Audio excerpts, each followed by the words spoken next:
So guys, it's finally ready. The largest project Lee and I have ever produced, our tutorial on wedding photography, is finally done.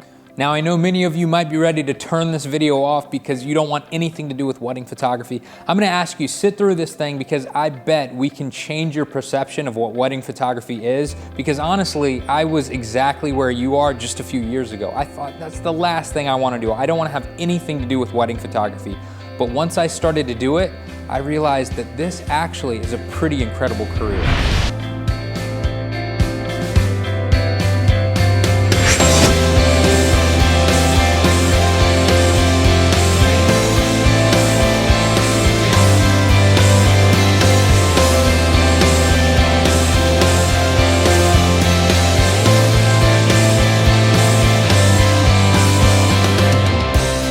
I can remember when I was in college and I had to do an internship the year before I graduated, like everybody does.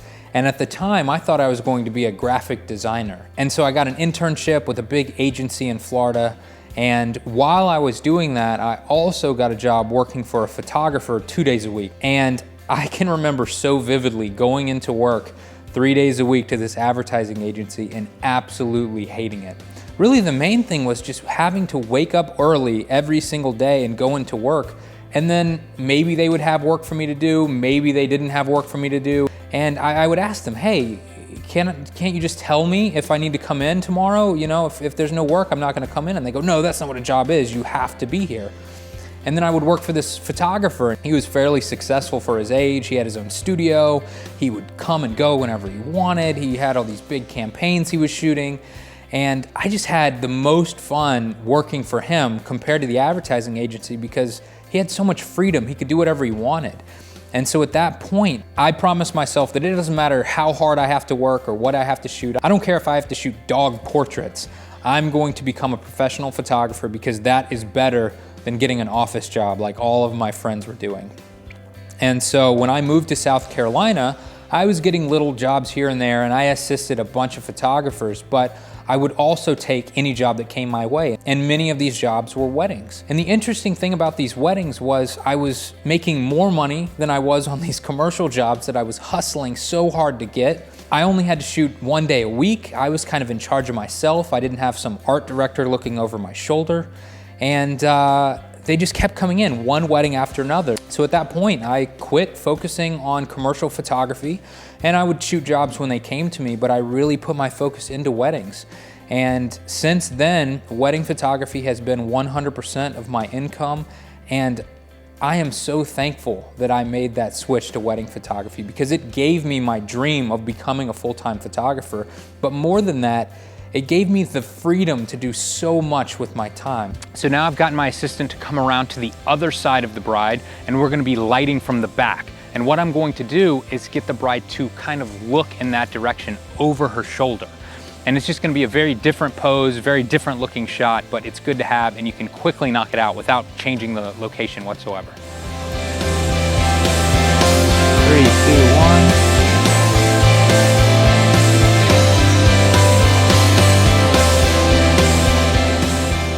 When I first moved here to Charleston, South Carolina, I was trying to get into dental school and I needed to work at a job for a year to get residency to apply at the school. And I started working at a camera shop. I just pretty much picked a random retail job. And I met Lee Morris there. I think he was just working there for fun. He was very part-time, but he was already an established wedding photographer. And so we became good friends, and he said, you know what, I think you should come assist me, mainly because we were friends and we got along. And I was really hesitant. I said, man, I don't know anything about photography. I don't own a DSLR camera. I just know the bare minimum to sell these people cameras at the store. And finally, reluctantly, I said, let me go to one of these weddings and I'll see what it's all about.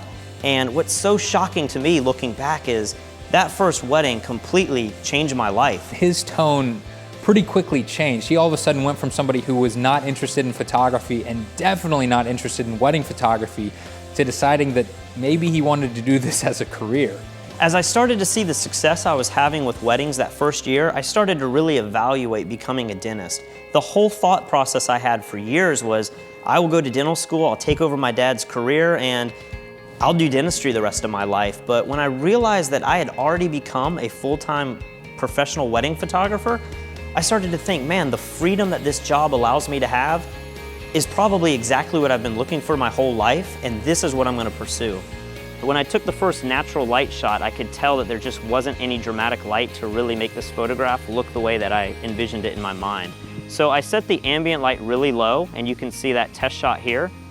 And then I had Lauren, again, with the same softbox on a stick setup. She just popped a little bit of light as the key light from the front, and you can see that photograph here. And then looking at the length of this building, I really thought, man, if I could put one more light just backlighting the side brick here, it would really make this image come together. So I had Nick go out a little bit further down the road and backlight the entire wall with the Einstein.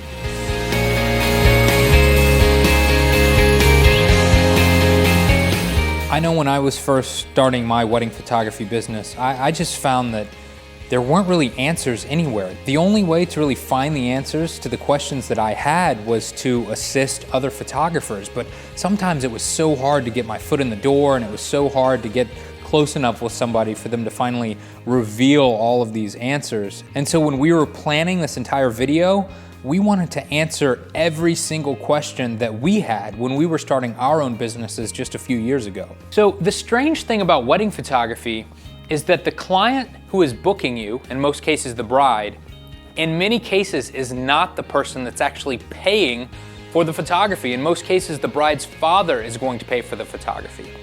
So that's really important to think about when you're meeting with somebody and they're talking about your prices, and you have to say, yes, I want 5, I want 10, I want $15,000 to shoot your wedding. How are you gonna say that with confidence and feel like, yes, I deserve $15,000 for that one day of shooting? Well, keep in mind, if that bride actually has $15,000 to spend on a wedding photographer, she's going to spend it. So you've got to keep that in mind with your photography. Just because you're cheaper than the next guy, that's actually going to be a deterrent for you. You will lose jobs because you're too cheap more than you will lose jobs because you're too expensive.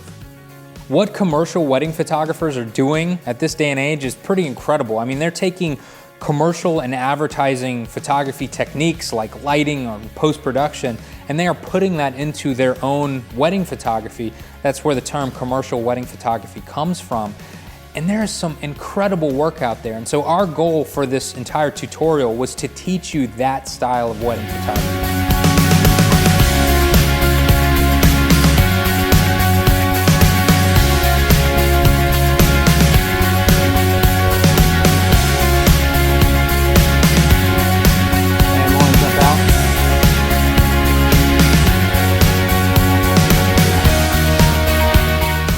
So this is one of my favorite shots from this direction, and the only way to capture the shot with the lighting like this is to have my assistant in the picture.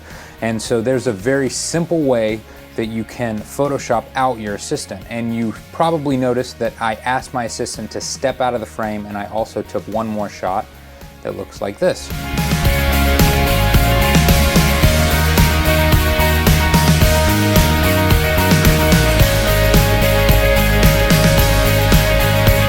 If you've never shot a wedding before, we wanted to make sure that we covered everything that goes into wedding photography. So we've gone through the entire day. We've shown you how to take getting ready photos. We've shown you how to take pictures at the ceremony and how to get group shots together so that you can do those really quickly. We've also gone through the reception and showed you 4 different ways that we like to light receptions so that no matter what type of scenario you're faced with, you're gonna be prepared for that. We also show you our specific way of shooting a lot of details like the rings and the cakes. So pretty much after watching this, you're gonna know everything that you need to know to shoot a great solid wedding. I actually use a macro 60mm lens so that I can get really close and do true macro shots with these. And basically, you can use anything that you find around the reception to place the rings on, but one shot I always go to that's quick and easy and I know is gonna work is putting the rings inside the bride's bouquet of flowers. The funny thing is that over the last 3 years, we've made a lot of videos. We've filmed Peter Hurley in the headshots. We've done Bon Jovi's photographer. We've done snowboard photography. We've done car photography. We've been focusing on so many other genres of photography, and we haven't done a single thing with weddings, and that's what we specialize in. And so this entire time, we've been telling ourselves, we've got to keep going, we've got to keep working on this. we have got to release something on weddings because this is what we actually do. So we just finished up shooting this wedding, and one common shot that you're gonna shoot a lot is the sparkler departure shot. And I'm doing something pretty much for every single sparkler shot that's the exact same setup. I'm using a bare bulb flash. This is the only time that I direct flash, but I'm gelling it red, and then I am white balancing for this. And then I'm also taking an SB800, putting it on a light stand connected to a Pocket Wizard, and setting it at 1/16th power and putting it behind them.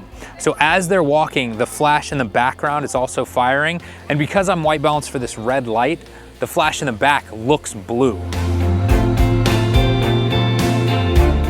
Since the beginning of Fstoppers.com, the #1 most requested behind the scenes video that we get every single week is, Lee, will you please show us how you make your wedding photo booth? Because I've created a very successful and unique photo booth that I set up at most of my weddings, and people have been asking for years for me to release some sort of video where I give all of that away, and this is that video. I'm finally going to show you exactly how I set it up and every piece of gear that goes into making it. Now for my photo booth, if you're hiring me as your wedding photographer, I charge you $900 to set it up. So you can imagine if you're shooting 30 weddings a year and you have the photo booth for every single wedding, you're almost making an additional $30,000 just because you have something like this to offer. There's a saying amongst photographers that goes something like, the hardest part about shooting a job is booking a job. And we've done everything that we can to show you how to get these clients, how to find people online, how to find people in your local area, how to attract brides that are needing photographers. And I know when I first started out, that was the biggest question I had. How in the world do I take my portfolio, put it online, and actually get a paying client? Age. I don't think anybody is going to really get married at age 13. I'm going to start this at 18 to no max. Gender, men and women. This is the most important part though. Show advanced targeting options. We don't really care about their interest. All we care about is that they are engaged. So I don't want any of that, only engaged. Now, we didn't want this video to be all about me or all about Patrick. We know that we run our businesses a very specific way, and maybe our market is very different than yours. And so we wanted to go a step further, and we wanted to interview other very successful wedding photographers in completely different areas to see how they run their businesses. I flew out to California and I sat down with Pi Jerza of Lynn and Jerza Weddings. He also owns SLR Lounge and Undefined Bags. So he does a little bit of everything, and he has something like 10 or 15 employees. He's shooting 150 weddings a year. So we just wanted to give you a glimpse of what it's like to run a photography business of that size and manage that many employees. So how did you decide, first of all, we need to buy a studio? John, our mentor, he had a really good line that he once told me about that. And he basically said, he's like, when you guys are thinking about getting a studio, he's like, think about it. When you absolutely have to move out into a studio, wait another year. I also flew up to New Jersey and interviewed Cliff Mountner. He's been rated one of the top 10 wedding photographers in the world. His pictures are absolutely incredible, and his style is so completely different than anything I do or anything Patrick does. I'm going to drop my exposure value about 2 stops under the ambient light reading or so, and use my off-camera manual speed light to give me a proper exposure on my faces. Now, here's a little key element for those watching. Sometimes if we have some harsh overhead lights, we need to drop the ambient light level a little bit more than that. Sometimes we can still get some bags under the eyes. That all has to do with the fact that our ambient light is too close to our camera settings. Now, we are selling this whole product for $300, and I know for a lot of people this is going to be a huge sum of money, and I want you to know that we guarantee that you will be 100% satisfied. So if you watch it and you don't like it, just send us an email and we'll get you your money back that same day. If you watch it and you think it's great, but maybe it's not worth 300 bucks, let us know. We'll give you a full refund. If you're on the fence about wedding photography and you think, I don't know if this is something that I want to get involved in, go ahead, buy it, watch the video at your leisure, and if you decide afterwards that wedding photography isn't for you, you appreciate the DVD, but it's not something that you're interested in, let us know. We will still give you a full refund. Here's another example of a chapel that's very different than a lot of standard churches. We have white walls on the sides, but then the ceiling is made of wood and it goes up really, really high. So bouncing off the ceiling is not gonna work in this situation because it will reflect back really red light. So what I've decided to do is shoot light off of one of the walls, and it's going to create soft, directional side light, but it's gonna look really good for the pose shots.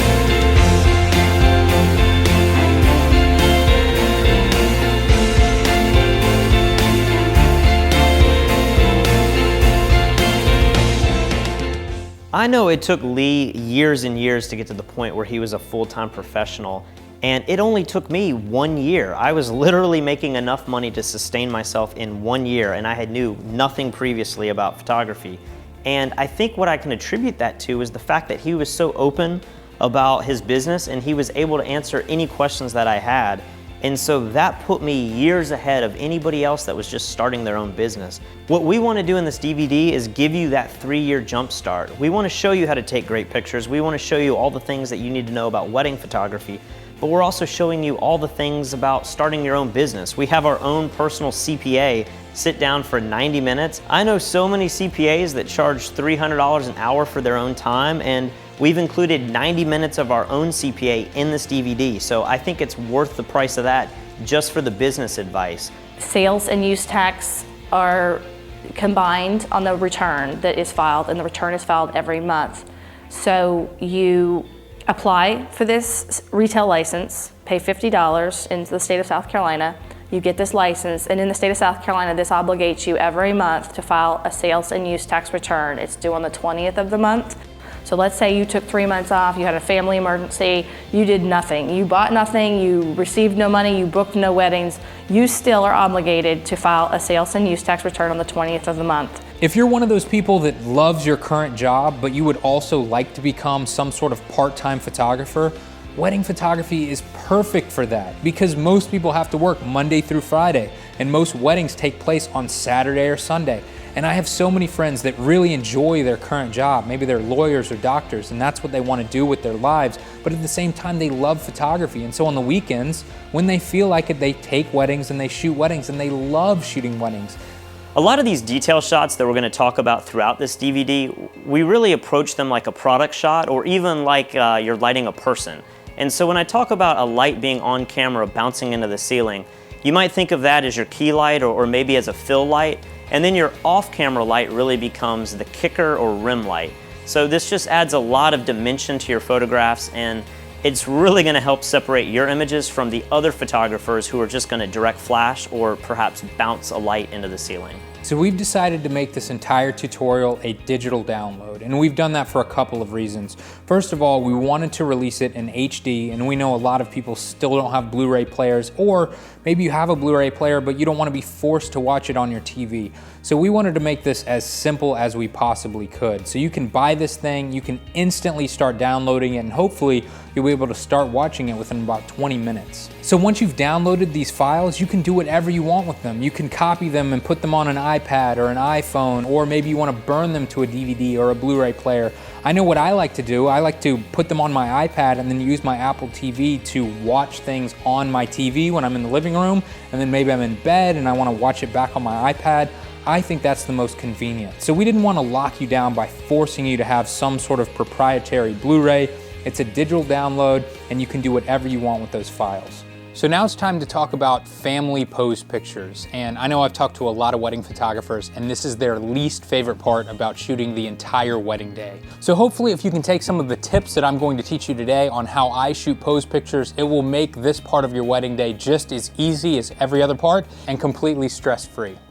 I love owning my own business. I can't tell you how good it feels to be able to make all the decisions in my life. I get to decide when I want to wake up in the morning. I get to decide if I want to take that job or not. I get to decide if I want to go on vacation or if I want to go travel. All of these things my boss used to control. They would say, no, you can't go, you have to work. You've already used your 1 or 2 weeks vacation. And it's been so freeing just to be able to say, I own my own business, I make my own rules. If I want to stay home and work as hard as I possibly can because I need to make a little bit more money this month or this year, I can do that. But if I feel like I've made enough money and everything's going well, I can sit home and relax and I don't have to do anything. And I was never able to do that when I had a normal desk job. I feel so thankful for wedding photography in general for giving me the freedom to do what I wanted with my life. So the great thing about owning your own business is that you get to decide what's important to you. And if you hate doing something, you don't have to do it. One thing that I absolutely hate doing is running a blog. And therefore, you'll notice that I don't have any sort of blog for my wedding website. I think that that's a really bad decision, honestly, and I think I could book a lot more brides if I did have a blog. If you're just getting started though, I would suggest starting a blog. It will help you with SEO, it'll help you book more clients, and then later down the road, if you get tired of it, then you could stop. I remember being very scared that Fstoppers would never take off, that we would be a year down the road and it would never have any success, we would have no readers.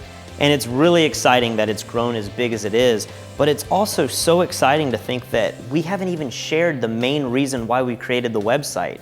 Lee and I haven't even talked about wedding photography, and that's been the whole reason for starting Fstoppers in general. I hope you guys enjoy this, I hope you find value in this, and I guarantee if you watch this, it's definitely going to change your perception of wedding photography.